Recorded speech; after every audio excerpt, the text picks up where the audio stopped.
नमस्कार, दिन भर की बड़ी खबरों में आपका स्वागत है। मैं हूं आपके साथ मानसी। आज इस बुलेटिन में बात होगी नीतीश कुमार को लगे झटके की, वक्फ बिल पर बैकफुट पर आई सरकार की। देखेंगे कैसे बिहार चुनाव से पहले एनडीए को मिली हार, संघ की शरण में क्यों पहुंचे पीएम मोदी, जानेंगे मणिपुर को लेकर केंद्र के फैसले को, और बुलेटिन के आखिर में बात 1 अप्रैल से एलपीजी के दामों से लेकर बैंक नियमों में हो रहे बदलावों की। लेकिन दिन भर की तमाम बड़ी खबरों से पहले एक नजर आज की सुर्खियों पर। कर्नाटक में बीजेपी की बड़ी मुश्किलें, पार्टी से निष्कासित एमएलए बंसगोड़ा पाटिल यत्नाल ने हिंदू पार्टी शुरू करने के दिए संकेत, कहा यहां हिंदू वर्तमान भाजपा के अधीन सुरक्षित नहीं। पत्रकार की गिरफ्तारी पर भड़के कांग्रेस सांसद गौरव गोगोई, पीएम मोदी को लिखी चिट्ठी, असम पुलिस पर अपनी ताकत का गलत इस्तेमाल करने का लगाया आरोप, बैंक में वित्तीय अनियमितताओं की जांच की मांग की। विक्रम विश्वविद्यालय का नाम बदलेगी एमपी सरकार, उज्जैन में सीएम मोहन यादव ने किया ऐलान, अब सम्राट विक्रमादित्य यूनिवर्सिटी के नाम से जाना जाएगा विश्वविद्यालय। और यूपी में योगी सरकार के फैसले पर आप सांसद संजय सिंह ने उठाए सवाल, पूछा शराब की दुकानें केएफसी या मैकडॉनल्ड क्यों खुले रहने चाहिए।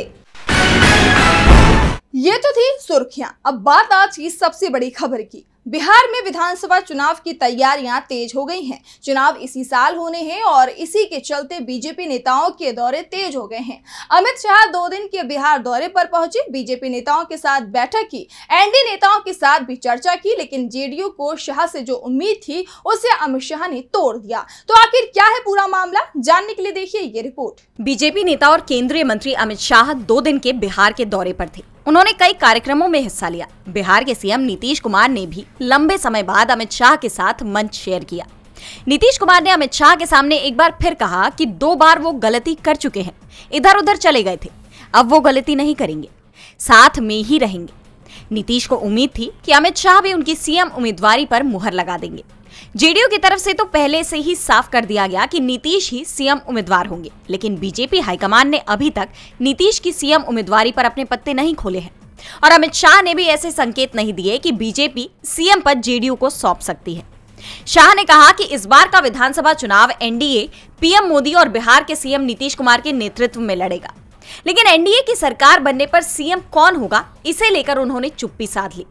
शाह के बिहार दौरे को लेकर यह भी कहा जा रहा था कि एनडीए में सीट बंटवारे को लेकर चर्चा हो सकती है, लेकिन जिस तरह का फॉर्मूला बीजेपी की तरफ से रखा गया है उससे बीजेपी के सहयोगी दलों में खलबली मच गई है, क्योंकि पार्टी ने तय किया है कि किसी भी सीट पर अगर कोई सहयोगी दल दावा कर रहा है तो पहले उसे उम्मीदवार का नाम भी बताना होगा। जिस दल के पास मजबूत उम्मीदवार होगा, सीट उसी के खाते में जाएगी। साफ है, जेडीयू को जिस बात का डर लग रहा है वो अब सामने आता दिख रहा है। बीजेपी महाराष्ट्र की रणनीति पर ही आगे बढ़ती दिखाई दे रही है, यानी चुनाव के बाद अगर महाराष्ट्र जैसे परिणाम आते हैं तो नीतीश कुमार के हाथ से सीएम पद फिसल सकता है। बिहार में सीएम फेस को लेकर एनडीए में चल रहा विवाद थमने का नाम नहीं ले रहा है, तो विवाद वक्फ बिल पर भी थमता नजर नहीं आ रहा है। मुस्लिम संगठन लगातार इसका विरोध कर रहे हैं, विपक्ष भी इस बिल को मनमाना बता रहा है, लेकिन सरकार इसे संसद से पास करने की कोशिश में जुटी हुई है। लेकिन अब मोदी सरकार इस पर बैकफुट पर नजर आ रही है, तो क्या संसद में पेश नहीं होगा वक्फ बिल, जानने के लिए देखिए ये रिपोर्ट। वक्फ बिल पर विवाद बढ़ता ही जा रहा है। एक तरफ मोदी सरकार इस बिल को पारित करने की कोशिश में जुटी हुई है। केंद्रीय गृह मंत्री अमित शाह ने इस बिल को संसद के इसी सत्र में लाने की घोषणा भी कर दी है, लेकिन अब इसे लेकर सरकार भी अपने पांव पीछे खींचती दिखाई दे रही है। दरअसल मोदी सरकार के इस बिल का शुरुआत से ही विरोध हो रहा है। मुस्लिम समुदाय इस बिल के खिलाफ है। मुस्लिम संगठनों से लेकर विपक्ष तक सब इसका विरोध कर रहे हैं। यहाँ तक कि एनडीए की 2 बैसाखी कहे जाने वाले नीतीश और नायडू के गढ़ में भी इसका कड़ा विरोध देखा गया। तमाम प्रदर्शन के बावजूद अभी तक मोदी सरकार इस बिल को बजट सत्र में ही पारित करने की कोशिश में थी, लेकिन अब खबर आ रही है कि इस बिल को फिलहाल के लिए रोका जा सकता है। बताया जा रहा है कि बीजेपी के अंदर ही एक ऐसा वर्ग है जो इस विवादास्पद विधेयक को जल्दी लाने के बजाय देर से लाने की संभावना तलाशना चाहता है। तो कुछ लोग ऐसे भी हैं जो मानते हैं कि विधेयक को इसी सत्र में दोबारा पेश किया जा सकता है, लेकिन मतदान और पारित कराने का काम बाद में किया जा सकता है। दरअसल बिहार विधानसभा चुनाव भी नजदीक है और वक्फ बिल को लेकर मुस्लिम समुदाय का आक्रोश एनडीए पर भारी पड़ सकता है। खास तौर पर यह नीतीश कुमार के लिए मुश्किलें खड़ी कर सकता है। और आंध्र प्रदेश में भी चंद्रबाबू नायडू मुस्लिम वोट बैंक को नाराज नहीं करना चाहते। ऐसे में इस बात की संभावना बढ़ जाती है कि संसद में बीजेपी के सहयोगी ही इस बिल पर उसका साथ न दे। इसे लेकर एक वरिष्ठ बीजेपी नेता ने कहा कि ऐसी राय है कि सरकार कुछ और समय तक इंतजार कर सकती है और इस साल के अंत में बिहार में होने वाले चुनावों तक इस विधेयक को टाला जा सकता है। बहरहाल इसकी कोई आधिकारिक पुष्टि नहीं की गई है, लेकिन मौजूदा हालात को देखते हुए माना यह जा रहा है कि फिलहाल ये बिल एक बार फिर लटक गया है। वक्फ बिल को लेकर बीजेपी बैकफुट पर नजर आ रही है, तो बैकफुट पर बिहार चुनाव से पहले ही एनडीए भी आ गया है, क्योंकि बिहार विधानसभा चुनाव से पहले ही एनडीए को बड़ी हार का सामना करना पड़ा। दरअसल हाल ही में पटना विश्वविद्यालय में छात्र संघ चुनाव के नतीजे सामने आए, जो बेहद ही चौंकाने वाले हैं। बीजेपी का छात्र संगठन एबीवीपी, जिसके दबाव में जेडीयू और एलजेपीआर ने उम्मीदवार नहीं उतारे थे, वो 5 में से केवल 1 सीट जीत पाया है। तो क्या रहे चुनाव के परिणाम, देखिए ये रिपोर्ट। बिहार में विधानसभा चुनाव से पहले एनडीए को बड़ी हार का सामना करना पड़ा है। पटना विश्वविद्यालय में छात्र संघ चुनाव के नतीजे बेहद चौंकाने वाले रहे। बीजेपी का छात्र संगठन एबीवीपी केवल 1 पद पर ही चुनाव जीत सका, जबकि कांग्रेस का छात्र संगठन एनएसयूआई 2 पदों पर चुनाव जीता और अध्यक्ष पद पर भी नंबर 2 पर रहा। एबीवीपी की मैथिली मृणालिनी ने अध्यक्ष पद पर तो जीत दर्ज कर ली, लेकिन एबीवीपी के खाते में 5 में से केवल 1 पद ही आ सका, और वो भी तब जब बीजेपी के छात्र संगठन के पीछे पूरे एनडीए ने एकजुट रूप से जोर लगाया था। वहीं बात करें महागठबंधन की, तो आरजेडी, कांग्रेस और वाम दलों के छात्र संगठनों ने अपने अलग अलग उम्मीदवार उतारे थे। यानी देखा जाए तो अगर महागठबंधन ने भी एकजुट रूप से ताकत लगाई होती तो बीजेपी के संगठन को 1 भी पदों पर जीत हासिल नहीं होती। और चूंकि बिहार में आगामी विधानसभा चुनाव दरवाजे पर है, ऐसे में ये नतीजे बीजेपी के लिए बड़े झटके के रूप में देखे जा रहे हैं।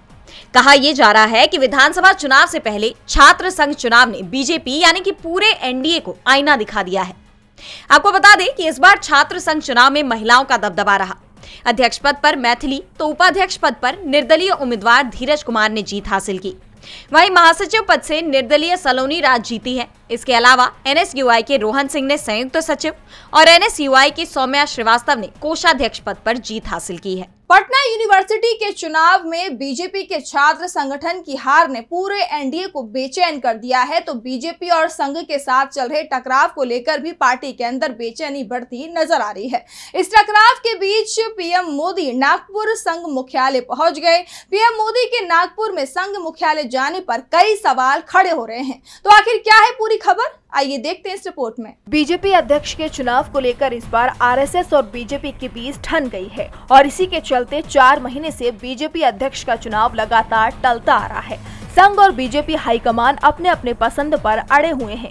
इस टकराव के बीच पीएम मोदी नागपुर पहुंचे, जहां उन्होंने दीक्षा भूमि में महात्मा बुद्ध की पूजा की, डॉक्टर अंबेडकर को श्रद्धांजलि दी। पीएम ने केशव कुंज यानी संघ मुख्यालय में आरएसएस के संस्थापक केशव बल्लीराम हेडगेवार और दूसरे सरसंघचालक माधव सदाशिव गोलवलकर को श्रद्धांजलि दी। इस दौरान उन्होंने आरएसएस के समाज में योगदान की जमकर तारीफ की। संघ प्रमुख के साथ मंच पर ही चर्चा की।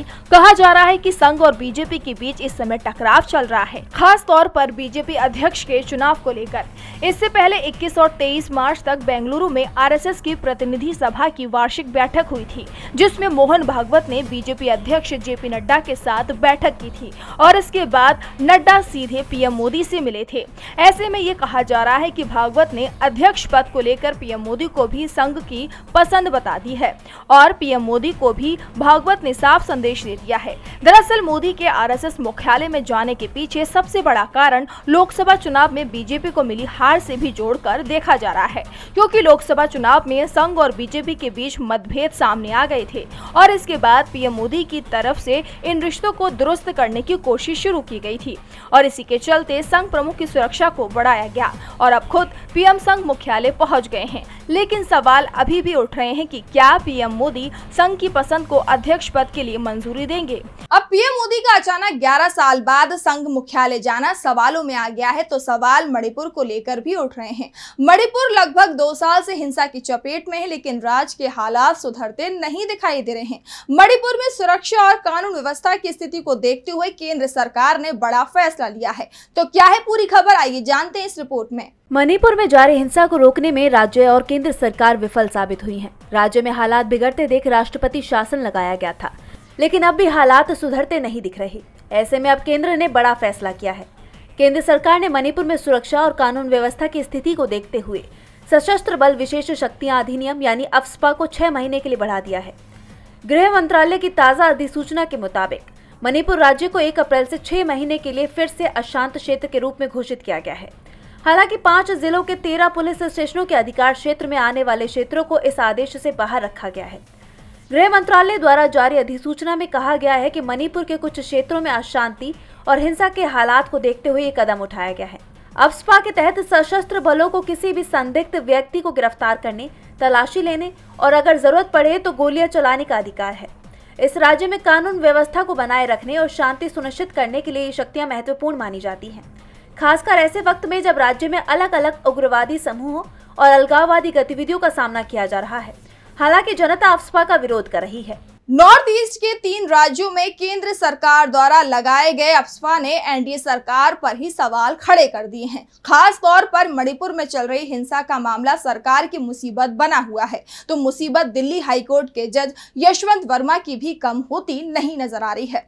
जस्टिस यशवंत वर्मा के ट्रांसफर को लेकर विरोध कर रहे इलाहाबाद हाईकोर्ट के वकीलों ने हड़ताल तो वापस ले ली है, लेकिन ये साफ कर दिया है कि उनका विरोध जारी रहेगा।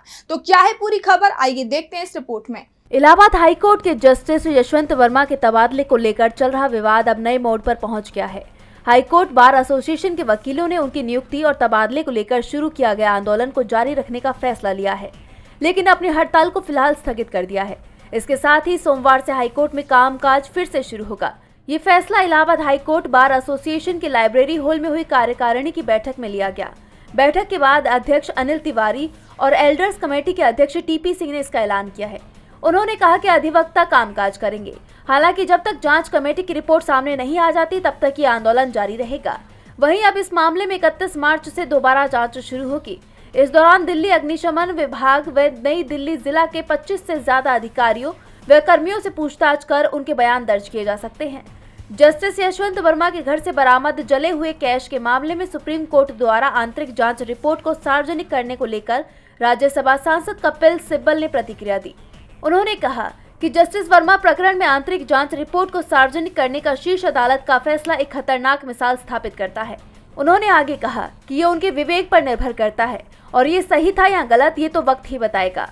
मेरे हिसाब से ये एक खतरनाक ट्रेंड है। ऐसे में ये मामला अब कौन सा मोड़ लेता है ये तो देखने वाली बात होगी। और बुलेटिन के आखिर में बात 1 अप्रैल से हो रहे बदलाव की। मार्च का महीना खत्म होना है और नया वित्तीय वर्ष शुरू होने वाला है। हर साल की तरह इस बार भी 1 अप्रैल 2025 से कई महत्वपूर्ण बदलाव लागू होंगे, जिनका असर आम आदमी की जेब से लेकर बैंकिंग और टैक्स सिस्टम तक पर पड़ेगा। तो इस बार 1 अप्रैल से क्या क्या हो रहे हैं बदलाव, आइए जानते हैं इस रिपोर्ट में। हर साल की तरह इस बार भी 1 अप्रैल 2025 से कई महत्वपूर्ण बदलाव होंगे, जिनका असर आम आदमी की जेब से लेकर बैंकिंग और टैक्स सिस्टम तक पड़ेगा। इन बदलावों में एलपीजी सिलेंडर की कीमतों, क्रेडिट कार्ड नियमों, बैंक खातों, यूपीआई सेवा और टैक्स प्रावधानों में संशोधन शामिल है। बात अगर एलपीजी सिलेंडर की कीमतों में बदलाव की करें तो हर महीने की पहली तारीख को तेल और गैस कंपनियां एलपीजी सिलेंडर की कीमतों में संशोधन करती हैं। खासकर 1 अप्रैल 2025 को भी इसमें बदलाव की संभावना है, जिसमें 14 किलो के घरेलू एलपीजी सिलेंडर की कीमत में राहत मिल सकती है। 19 किलो वाले कमर्शियल सिलेंडर की कीमतों में उतार चढ़ाव संभव है। साथ ही एयर टरबाइन एटीएफ के महंगे होने से हवाई यात्रा पर असर पड़ सकता है। वही बात अगर क्रेडिट कार्ड से जुड़े नियमों में बदलाव की जाए तो एसबीआई, आईडीएफसी फर्स्ट या एयर इंडिया क्रेडिट कार्ड पर मिलने वाले रिवॉर्ड और सुविधाओं में कटौती की जा रही है।